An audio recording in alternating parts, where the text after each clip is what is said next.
La primera vez que sospeché que Marta me estaba engañando fue cuando el perro dejó de ladrarle. Sí, suena absurdo. Pero si conocieras a Dogo, entenderías por qué me quedé helado. Ese chucho mestizo de carácter nervioso ladraba a todo el mundo, incluso a mí cuando llegaba con gafas de sol o un gorro nuevo. Pero ese martes por la tarde, cuando Marta volvió a casa con una bufanda que no era suya, una de lana azul marino con hilos dorados que nunca había visto, Dogo la olió, se le acercó despacio y luego se tumbó a su lado, tranquilo. Como si ya conociera ese olor. Como si hubiera estado con ella y con alguien más. Yo estaba en el salón, fingiendo mirar el telediario, pero con el rabillo del ojo no podía apartar la vista de esa bufanda.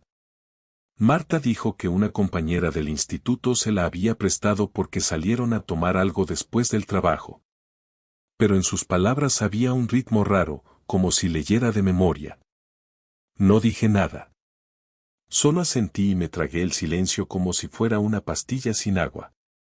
Pero esa noche, cuando ella se durmió, bajé al trastero, encendí la vieja lámpara de taller y me puse a desempolvar una caja que no tocaba desde hacía años. Allí dentro, guardado entre papeles de universidad y un par de libros viejos de ingeniería, estaba mi cuaderno de espiral, el de tapas negras. El de los planes que nunca pensé que tendría que usar. Ese fue el inicio del mes más surrealista y jodido de mi vida. Al día siguiente, no fui a trabajar. Llamé a mi jefe y le dije que tenía fiebre, algo estomacal, una excusa que no necesitó más detalles porque rara vez falto. En realidad, lo que tenía era una necesidad imperiosa de observar, de entender qué estaba pasando bajo mi propio techo. A Marta no le sorprendió encontrarme en casa. Se limitó a preguntar si quería manzanilla y, como siempre, se fue a trabajar con ese beso rápido y tibio en la mejilla que parecía más una costumbre que una muestra de afecto. Cuando cerró la puerta, Dogo se levantó de su rincón, me miró, y sin que yo le dijera nada, se dirigió directo a la puerta del dormitorio. Se quedó ahí, esperándome. Yo lo seguí con una mezcla de ansiedad y determinación. No iba a revisar su móvil, ya había decidido que no caería en eso, pero sí podía buscar otros rastros. Algo tangible. Algo que explicara por qué todo parecía tan fuera de lugar últimamente. Entré al dormitorio y me senté en la cama. El armario estaba cerrado, como siempre. Nada desordenado, nada fuera de lo normal. Pero el cajón de su mesita de noche no estaba encajado del todo. Lo abrí.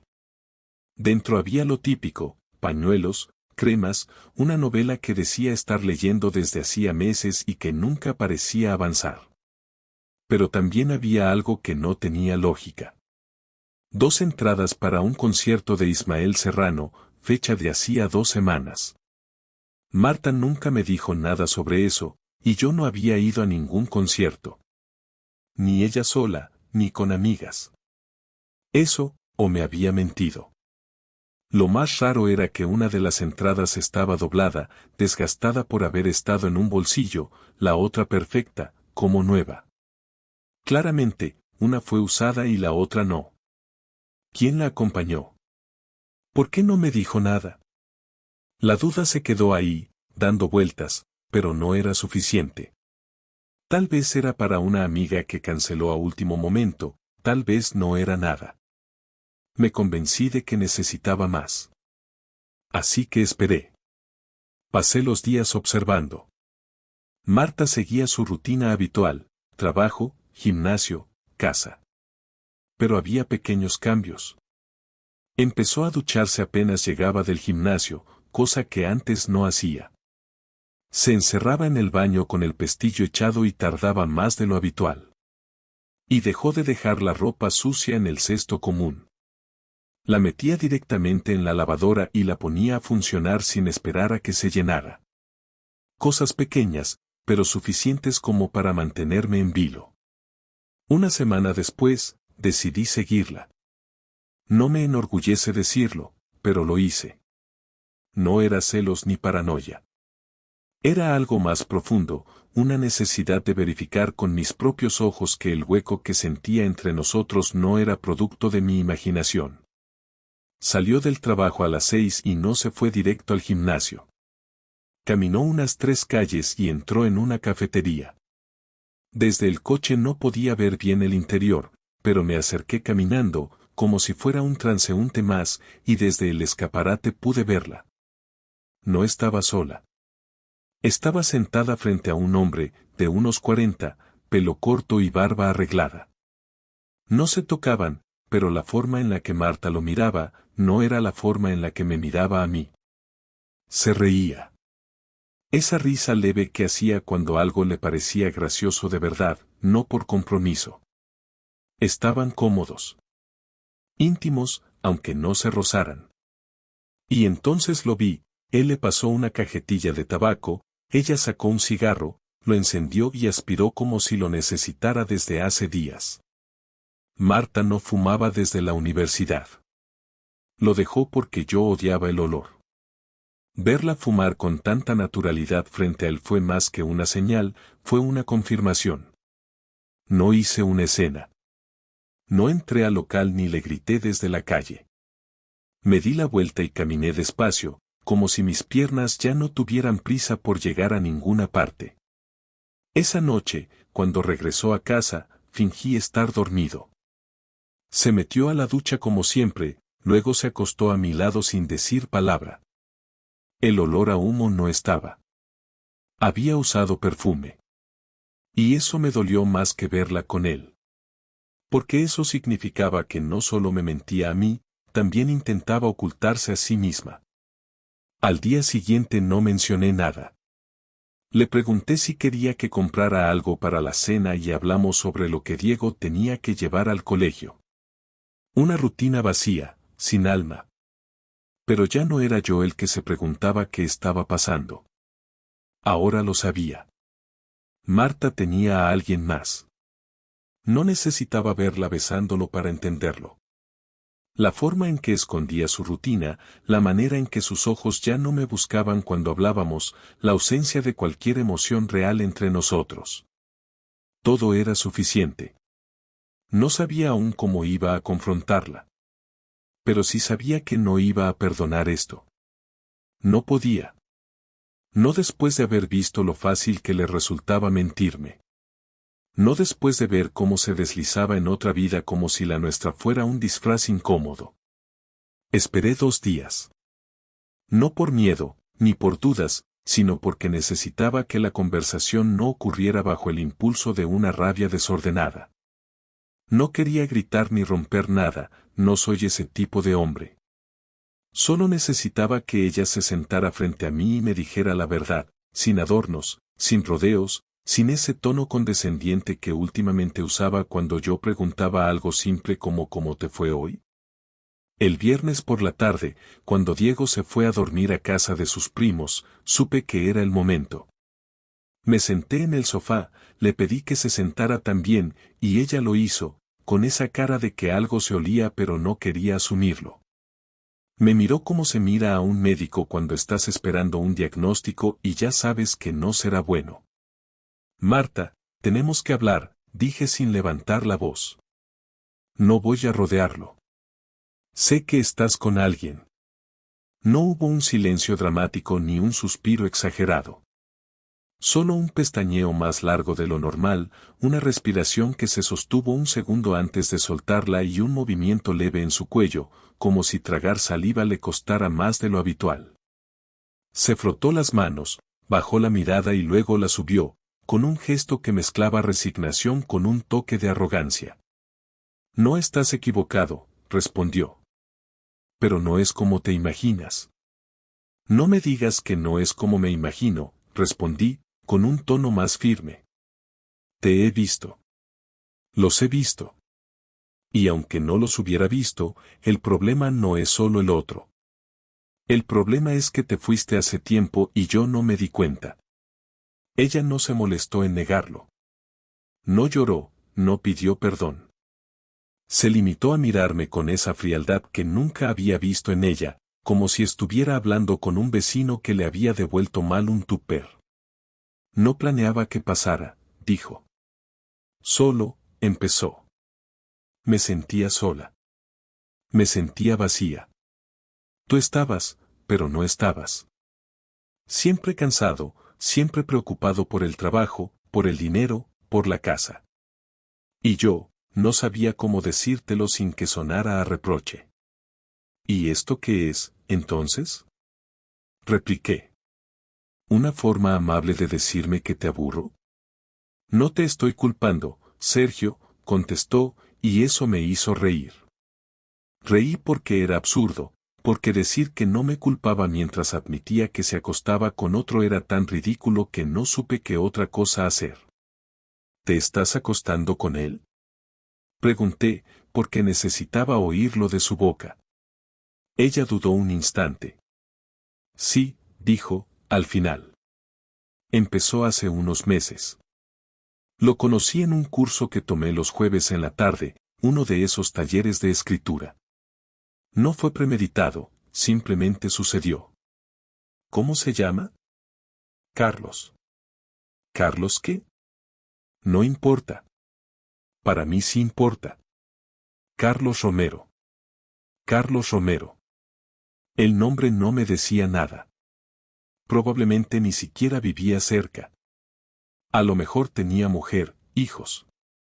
A lo mejor era uno de esos tipos que coleccionan aventuras como si fueran medallas. Pero eso ya no era relevante. Lo que importaba era que Marta lo había elegido a él. No solo para engañarme, sino para compartirse. Para mostrarse como no se mostraba conmigo desde hacía meses. Para reír, para fumar, para hablar como si el resto del mundo fuera un ruido de fondo. ¿Lo amas? Solté, casi sin querer. Ella bajó la mirada y tardó más en responder. No sé, dijo. Con él no tengo que fingir. No tengo que estar midiendo cada palabra. No tengo que preocuparme por si está de humor, por si tuvo un día de mierda. Con él soy, más yo. Esa frase me jodió más que cualquier otra. No porque hablara de un amor profundo, sino porque me dejaba claro que, conmigo, ya no se sentía ella misma. Y eso era peor. Marta se levantó, como si ya todo estuviera dicho. Como si ahora le tocara a ella tomar el control del resto de la noche. Pero yo no había terminado. No te vayas aún, dije. Esto no ha acabado. Ella se quedó de pie, cruzó los brazos, se apoyó en el marco de la puerta. Esperaba algo, un discurso, una súplica, tal vez un insulto.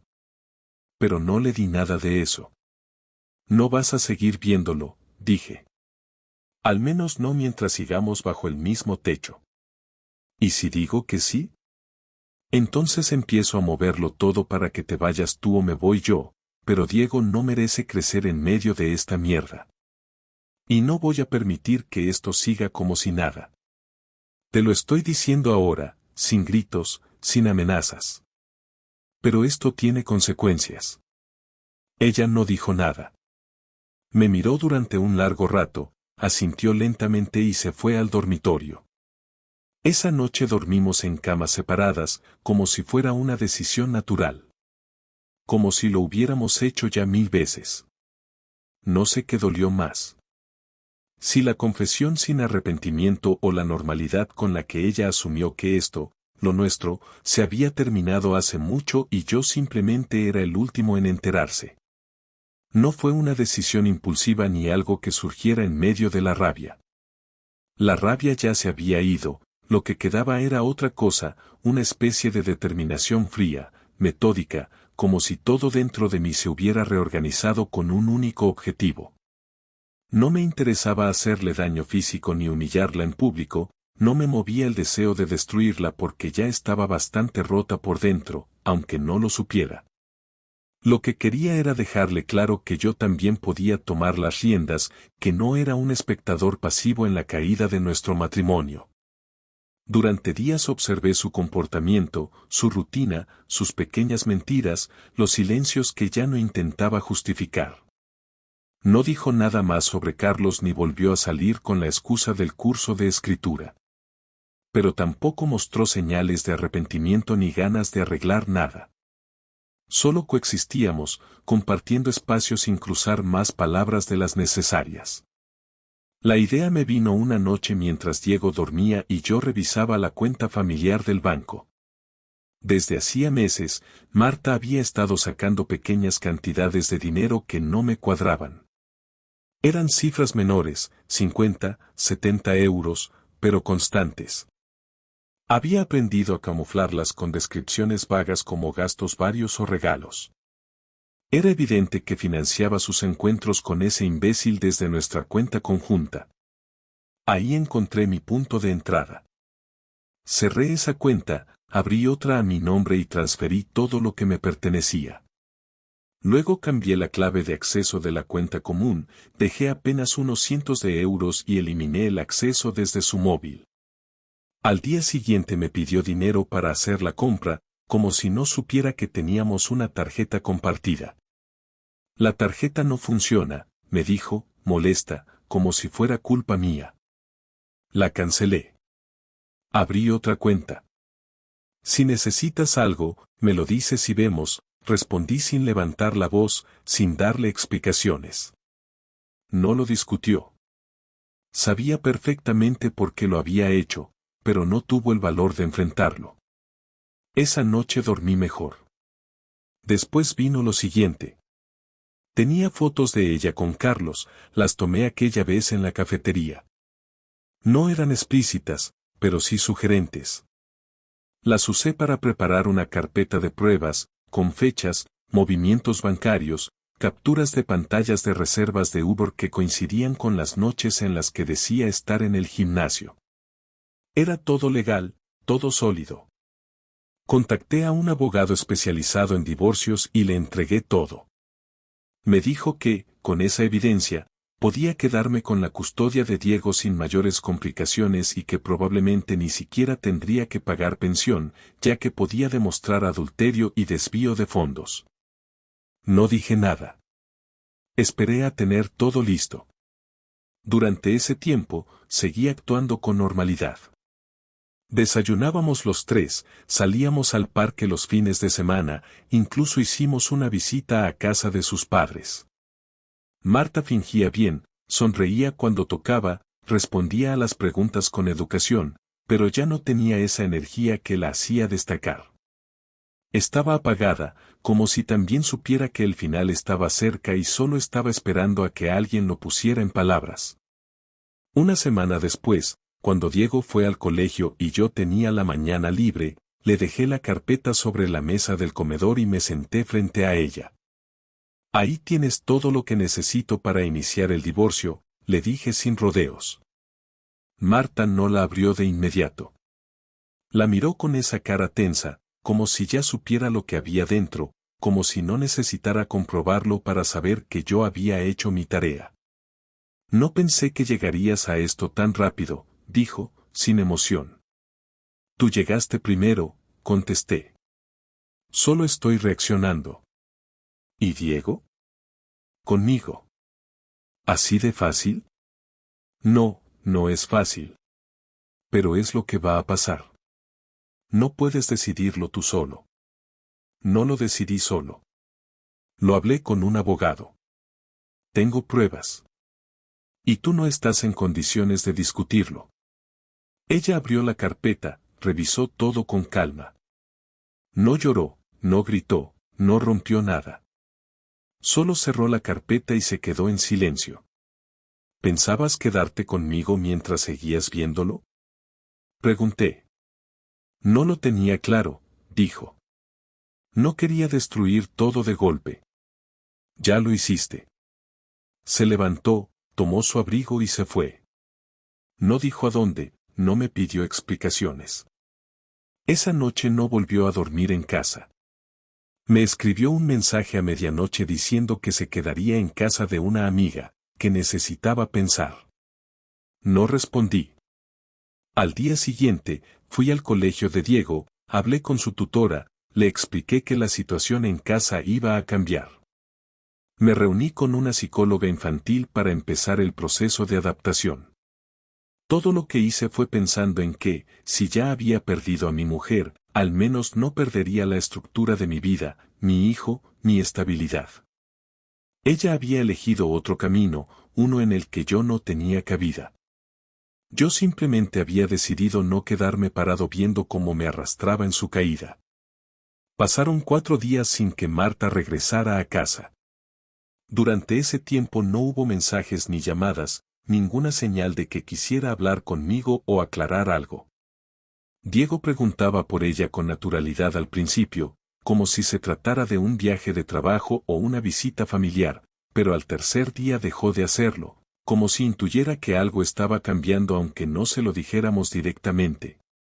Yo no le mentí, pero tampoco le expliqué mucho. Solo le dije que mamá necesitaba unos días fuera y que pronto íbamos a hablar todos juntos. Marta apareció sin previo aviso un jueves por la noche. Llegó con una pequeña maleta, sin maquillaje, con cara de no haber dormido bien en días. Entró, saludó a Diego con un abrazo que duró más de lo habitual y luego me miró esperando que yo dijera algo. Le pedí que habláramos en la cocina mientras Diego terminaba de ver dibujos en el salón. Cerré la puerta y me apoyé en la encimera. Marta no se sentó, se quedó de pie frente a mí, cruzada de brazos, sin saber por dónde empezar.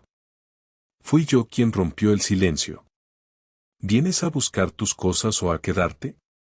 No lo tengo claro, respondió sin mirarme. Entonces empecemos por lo que sí sabes.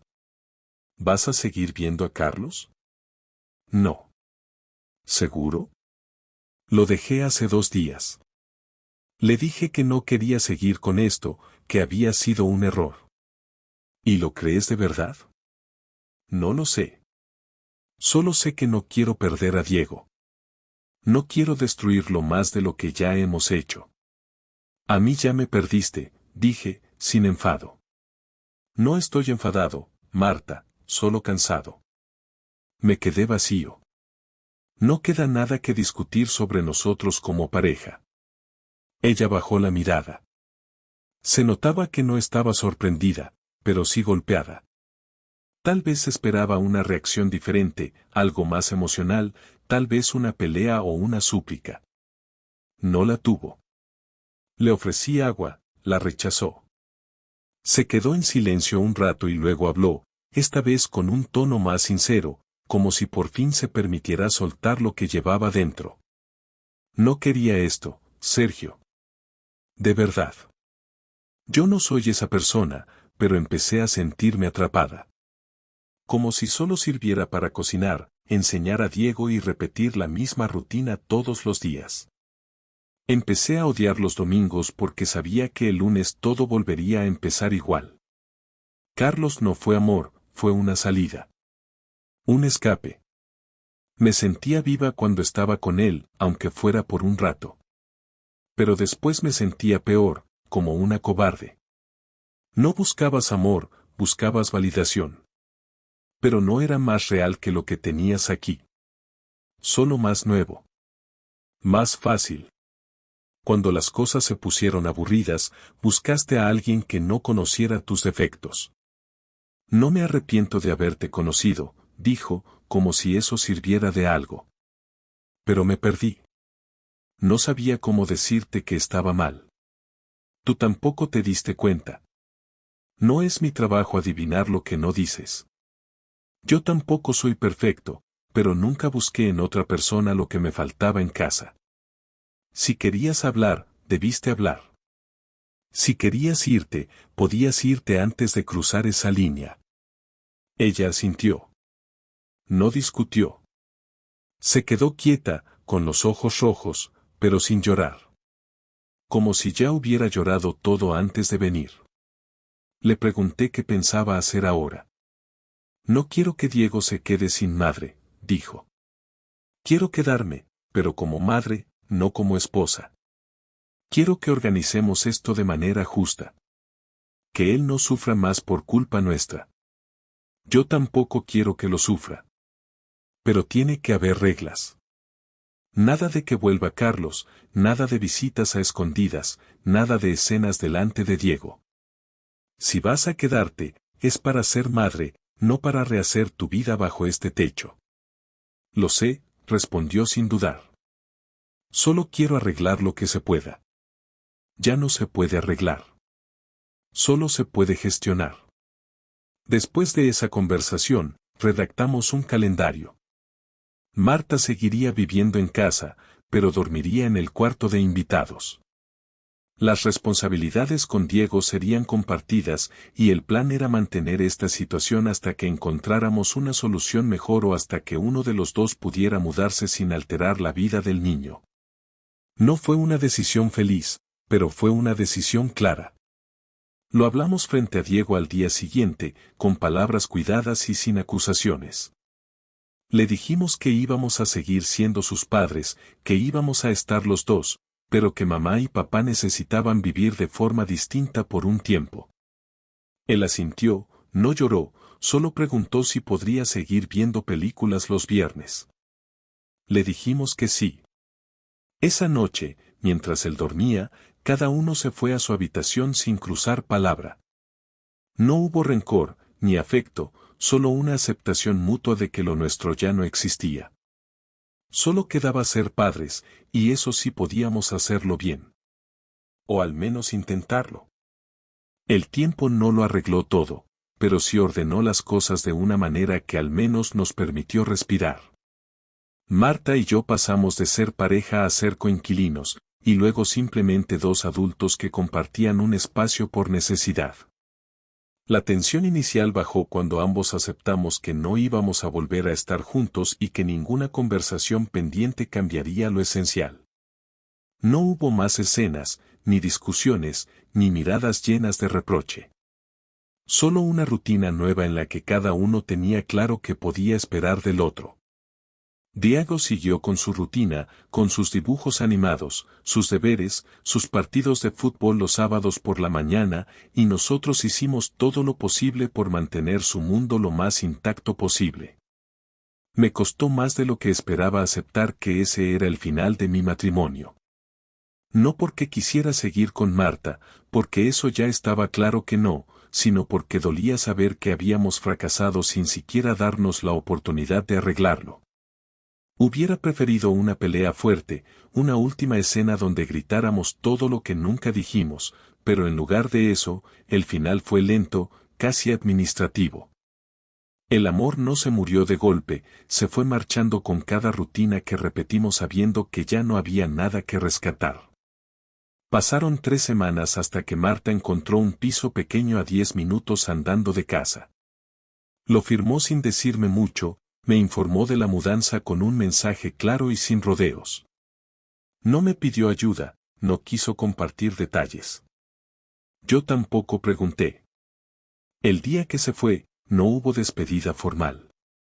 Diego estaba en el colegio. Ella simplemente cerró la puerta del dormitorio de invitados, bajó con 2 maletas y se fue. No hubo abrazo, ni palabras finales, ni siquiera una mirada larga. Después me mandó un mensaje diciendo que recogería el resto de sus cosas en otro momento. Yo respondí con un simple ok. Cuando Diego volvió y no la encontró, le dije que mamá se había mudado para tener su propio espacio, pero que iba a seguir viéndolo todos los días, como habíamos acordado. Él lo entendió a su manera. No hizo muchas preguntas. Solo pidió que no cambiáramos lo del cine los viernes. Volver a estar solo en casa después de tantos años fue extraño.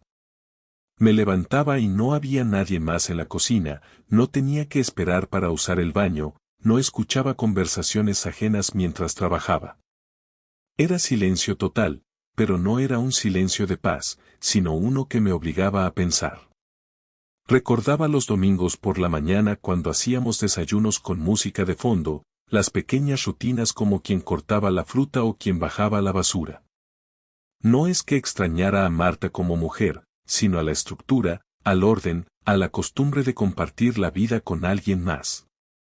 Me costó soltar eso, pero cada día dolía menos. Volví a ver a algunos amigos que había descuidado. Empecé a salir más con Diego, a ir a cenar con él, a ver partidos en el campo en lugar de en la tele. No fue una vida perfecta, pero era una vida mía, organizada por mí, sin tener que negociar cada decisión con alguien más. Marta cumplió con su parte, venía a buscar a Diego ciertos días, a veces comía con él, otras se lo llevaba a dormir a su nuevo piso.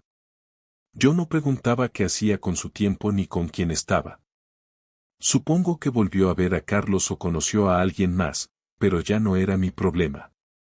Un día, unas 6 semanas después de su mudanza, me senté en el sofá con una cerveza en la mano y me di cuenta de que no me dolía. Pensé en todo lo que había pasado, en las mentiras, en la traición, en la distancia que habíamos permitido que creciera entre nosotros. Pensé en lo mucho que había cambiado mi manera de mirar las relaciones, en lo mucho que había aprendido sobre mí mismo. Y no sentí ni rencor ni nostalgia, solo una especie de alivio. Me había liberado de una versión de mí que se había acostumbrado a vivir con una mujer que ya no me amaba, que me mentía en la cara y que había decidido reemplazarme sin darme la oportunidad de evitarlo. Lo más difícil fue perdonarme por no haberlo visto venir, por haberme mentido a mí mismo pensando que todo estaba bien cuando claramente no lo estaba. Ahora sé que esas señales que ignoré no eran cosas pequeñas. Eran alertas que decidí enterrar para no enfrentar una verdad incómoda. Pero también sé que hice lo correcto al no rebajarme, al no convertir mi dolor en un espectáculo ni arrastrar a Diego por un proceso amargo. Le di una salida digna a algo que se había podrido por dentro. Y eso, para mí, ya es una victoria. Hoy mi vida no es más fácil, pero es más clara.